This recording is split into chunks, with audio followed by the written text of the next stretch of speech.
సంగారెడ్డి జిల్లా ఆందోళ్ మండలం జోగిపేట పట్టణంలోని క్లాక్ టవర్ వద్ద గల బుధవారం సాయంత్రం asterisk new Mallikarjuna Kirana general store యాస్టరిస్క్లో Sheetal frozen dessert Himalaya milk products పేరు మీద కోన్ ఐస్ క్రీంలు చిన్నారులు కొనుగోలు చేసి ఇంటికి వెళ్లి చూడగానే అంత ఖాళీగా దర్శనమిచ్చింది. తిరిగి షాపు దగ్గరికి వెళ్లి రిటర్న్ తీసుకోమని పంపిస్తే మీ డాడీని తీసుకురండి చూద్దాం అన్నారట. దానికి నేను మా పాపతో కలిసి మరో రిపోర్టర్తో కలిసి వెళ్లగా ఆయన చెప్పిన సమాధానం ఇది పాప తినేసి ఉంటది అని ఉచిత సలహా ఇచ్చారు. దీంతో మేము ఇంకొక ఐస్ క్రీం తీసి చూయించు అని అనగా వెంటనే దుకాణ యజమాని అయిన కృష్ణ తీసి చూపించగా అది కూడా ఖాళీగా దర్శించింది. శీతాకాలంలో ఐస్ క్రీంల పేరిట చిన్నారులతో ఈ విధంగా చెలగాటాలు ఆడితే వారి ప్రాణాలకు ఏదైనా హానిగాని జరిగితే బాధ్యులు కంపెనీలు బాధ్యత తీసుకుంటాయా?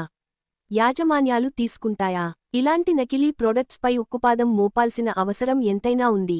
కావున సంబంధిత అధికారులు శీతల్ మిల్క్ ప్రొడక్ట్స్పై, యజమానిపై చర్యలు తీసుకునే విధంగా చూడాలని పిల్లల తల్లిదండ్రులు ఫిర్యాదు చేశారు. సమాచారం తెలుసుకుని అధికారులు చర్యలు తీసుకుంటామని తెలిపారు.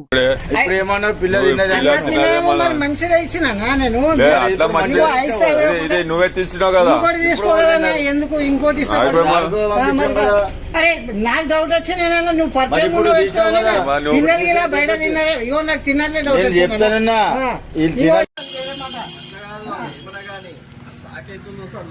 చూసుకోండి దాని ఏముంది సాగాలు మొత్తం ఏదంటే చెక్ చేసుకోండి.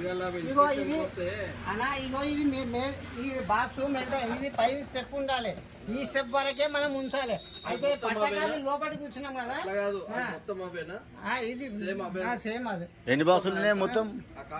ఉంటాయి 30 దాకా ఉంటాయి. ఎన్ని బాక్స్? 30 బాక్స్ ఉంటాయి. 30 ఉన్నాయి ఇప్పుడు. నీదెందుకు తప్పైతే నువ్వు తయారు చేయలేవు కదా ఐస్ క్రీమ్.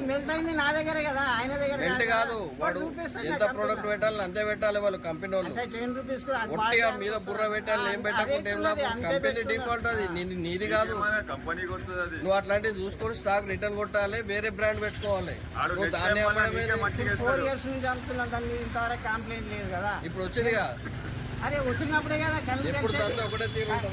కళ్ళు అనేది తెలుస్తాం కదా. మేము కూడా తెలుస్తాం. రిస్క్ అవుతుంది అంటున్నావు కదా. చెప్పనా ఏమైతే చెప్పు, రిస్క్ చెప్పు.